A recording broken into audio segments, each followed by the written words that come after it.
Alright, so today we're going to be talking about advice for new GMs, how to start a group, skills, setting, dealing with new players, player characters. My name's Will Hoyt, and I'm going to start this off with bang. So, what is it that you're trying to do? What are you going for? Are you going for a high fantasy world? Is it low fantasy? Are there many mythical, magical creatures, or is it just humans, elves, etc.? How do you treat these other races? How are they regarded within society? But we're getting ahead of ourselves. That's all setting. That's all background, or maybe it's not background, depending on how vital the setting is to your thing. Just think about more mundane things that most DMs overlook, like this: coffee. Is there coffee in your world? How does it affect you? How does it affect each player? Coffee affects different people differently. For some people it's calming, others it's extremely stimulating. Others it's refreshing. Are there cold drinks? What's the favorite drink at the tavern? Are there Irish coffees? Is it common to mix coffee with alcohol? What sort of effects would that have? But that's also setting, or is it? What is setting? What is canon? What is the main point in your campaign? These are all things you must decide. But let's start with forming a group. First of all, you need players, but before you get players, you should build up your setting. You should build up your world. You should make a plot. How much of a plot is there? How central is it to your game? Is it just this overarching theme that's just sort of there, or is it more of something beautiful, something magical? Um, what are you doing? Why are they there? Why are these adventures? What adventures do these people have to go on? What sort of things are they doing? These are all, again, questions you as a DM or GM, depending on which game you're running, need to ask yourself. I primarily deal with Dungeons and Dragons 3.5, so most of my advice will be centered around that. By the way, Anderwood definitely deserves a free plug on my channel. Excellent, excellent series of videos. Everything from campaign building to everything else. I'm just going over basics here. So, where do you find your players? Are they people you know, or are they people you've met at the game store? A lot of game stores will, if you ask, they'll probably advertise your campaign for you. If anyone comes in buying Dungeons and Dragons books, they'll probably be like, hey, there's a guy running a campaign Saturday 6:30, which is when I run mine. But how many people do you allow? What's full? I'd recommend capping it at between 4 and 6 players. You don't really want less than 4. You don't want more than 6. That's a good number for me, but it might not work for you. One thing that's really important is making sure that when you do find players, you give them the attention they feel they need. Like, if they want to really have a developed character and backstory and a really interesting part of your campaign that has a real effect on the world, you're going to need to work with them. And that's completely viable, and there's nothing wrong with that. But if that's not what you're going for, maybe you should suggest they go see another DM. Or if that's exactly what you're looking for, you should do everything you can to keep them around. What do you look for in players? I personally look for enthusiasm. I look for style. I look for swagger. I look for anyone who will talk with me and work with me, because I love it when players come up with very good backstories. Before we get too wrapped up into this, there's one point I do want to make. When looking for players, be sure and screen them, because there are certain people you probably don't want in your campaign that might do well in others, and there's certain people that should not be a part of this hobby. I don't say that to be mean or an elitist. It's just, if someone has mental issues where they have a disconnect from reality, a game like Dungeons and Dragons that they can get really wrapped up into,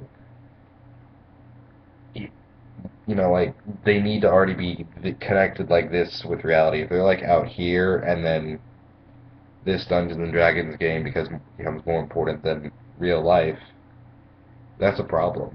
And you don't want that in your campaign, because if something goes wrong or they stop liking it, they might flip shit. You're dealing with someone who is obviously mentally unstable. Um, there are few people like that, but I mean, they're out there, and you need to watch out for it.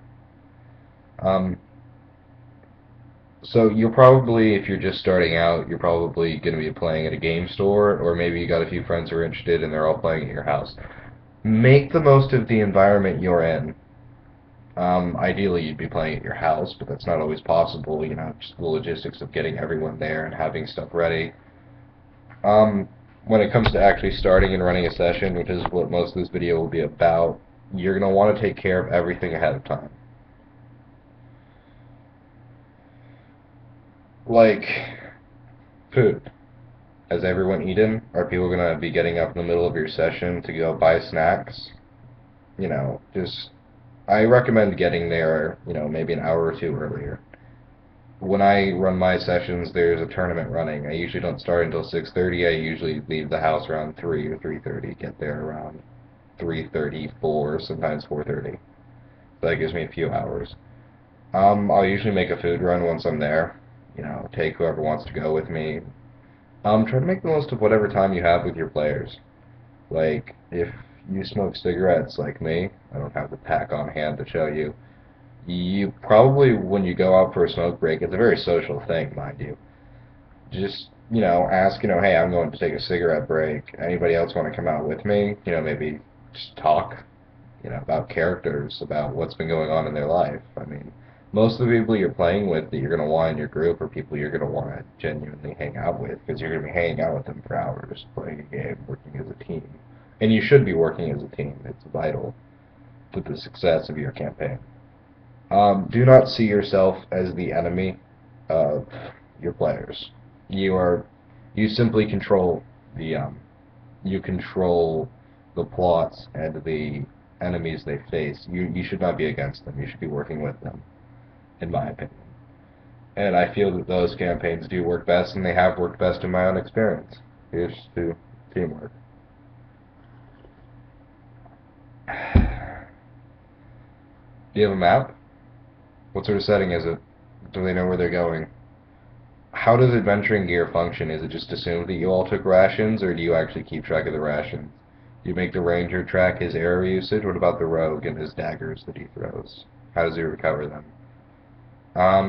I'd say that missing with a dagger, personally, like if you roll a 1, the tip's probably going to break off, but you can repair that, you know what I mean? Like, it's not going to be, like, completely shattered, but it depends on how expensive the dagger was. Skills. Ride. Most people overlook mounted combat as a feat. Ride is, it's vital to a fantasy world.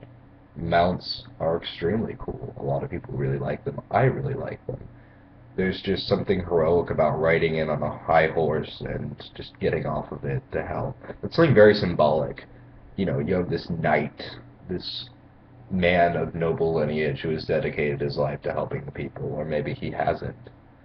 But, you know, it's like this lowly peasant is beside him and asks him for a favor, and he gets down off of his high and noble steed to shake the man's hand, dropping his shield as he does so, as a sign of respect. How do your players interact with the non-player characters? Are they abusive? These are things you're going to want to screen for, because you need to know what works in your campaign, and if someone doesn't seem like they will work, try to work with them to see if you can get them to come more around to your way of thinking. Remember, use diplomacy and not intimidation, both of which are skills in Dungeons & Dragons. Now, what about, how do you handle unruly characters and players? Say you have a player who who sometimes talks over you, or usually talks over you. I've had several players like that. I have only kicked one of them. The reason for that was that he brought nothing to the table, and he was nothing but a detriment to myself and those around him, so I simply asked him to leave. Just like, and then there's another one, this girl who was in my group, and she would always talk over me and always make ridiculous demands, and I would try to work with her. She didn't get kicked. Um, she's 16. I mean, they get excited. People under 18 get excited very easily, and sometimes people over 18, depending on the maturity level. There's nothing wrong with being excited either. It's just how people deal with that excitement changes as they grow older. which is something you need to think about. And again, like, is this character too young? Am I going with a lot of mature themes? You know what I mean? Like, is this person gonna take the sexuality and the severity of a brothel seriously, or are they just gonna be ridiculous with it? You know, are you wanting to someone who's gonna bring more seriousness, but still a lot of enthusiasm and be invested in their character? Again, these screening as a DM is extremely important because you also have to work with how will these people work together. Think about it. We all have friends that don't get along well with other friends. Will they be able to work together in this group, or will it destroy your campaign? Because remember, if you have two people fighting at your table, like all the time, just always going at each other's throats, not only is that slowing down your campaign, it's also it's taxing on your resources as a DM, and it's also agitating for the players. Consider kicking people. I would also urge you to not take booting people from your campaign lightly. So, how do you handle things like, say, someone needs to leave? Just, they're not going to be able to show up anymore. What do you do with the character? Write them out. Don't necessarily kill them. Maybe you can use that character again. Maybe he settles down, finds a wife, and retires from adventuring with the many riches he's gathered, because D&D characters certainly do get lots of riches and bitches, depending on your own personal swagger.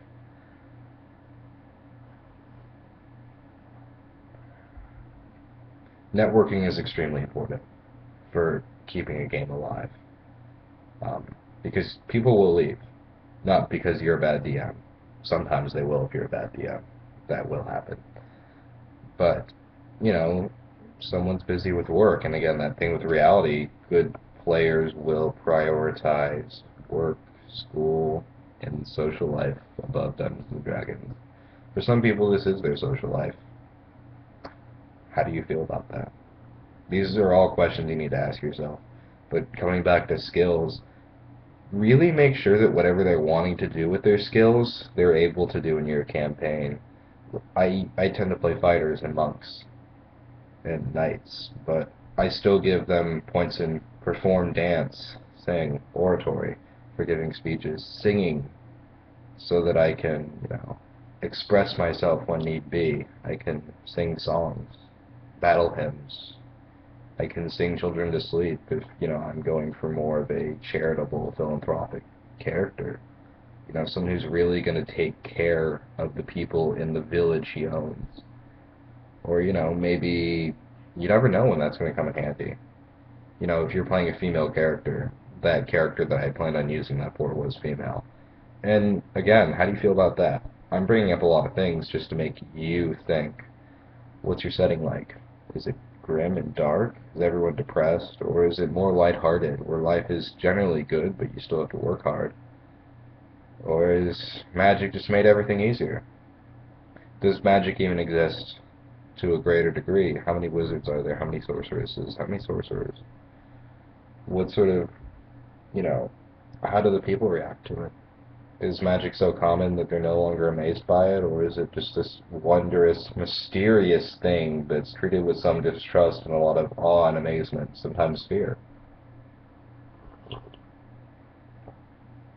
What shops sell coffee? What about tobacco? What about marijuana? I mean, like, where do you draw the line? Your players will appreciate this detail, or at least I hope they will, depending on how you present it. If you just sort of skim over it, they won't pay it much mind. But, if, like, in every town there's a coffee shop and people are drinking coffee because it's a very common thing there, coffee is one of their major exports, kind of adds that nice sort of chillness. It makes the world more living and breathing. So, I've talked for a while. I do want feedback from all of you. Leave comments below. I'm not quite done. Just thought I'd throw that in there. Setting. What's the terrain like?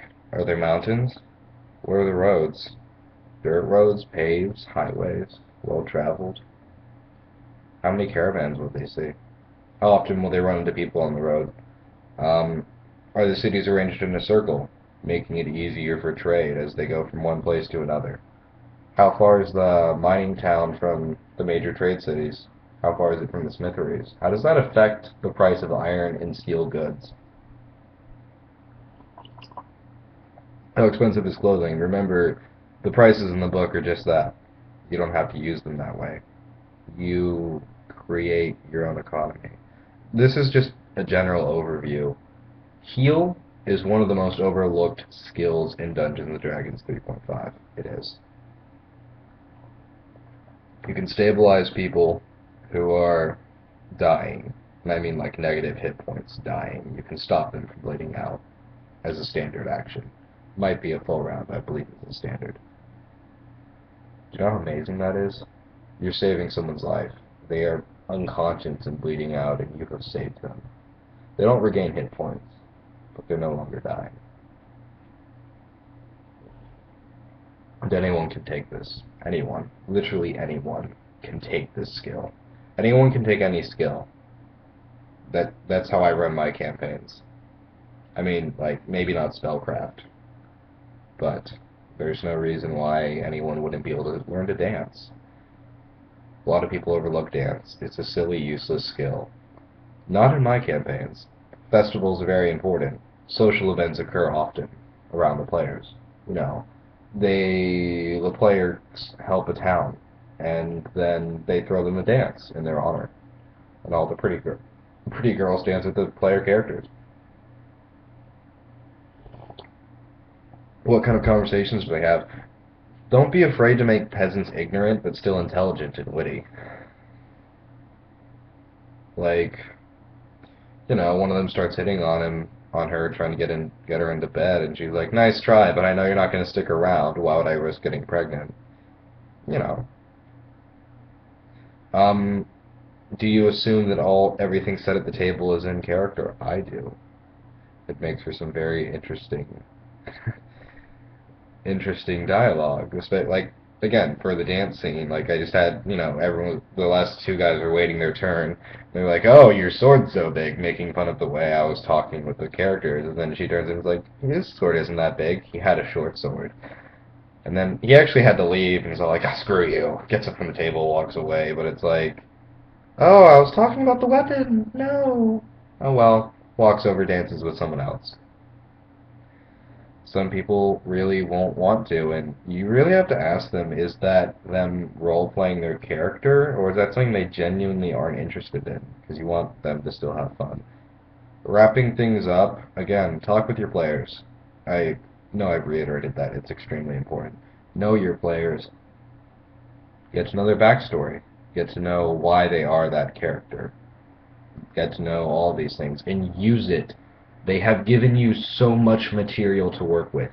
And if they haven't, when they say to you, because some of them will, I guarantee you, when they say to you, "How come all of his stories got so much attention from you and none of mine did?" It's like, you didn't give me any stories. You didn't give me any interesting material that I could work with.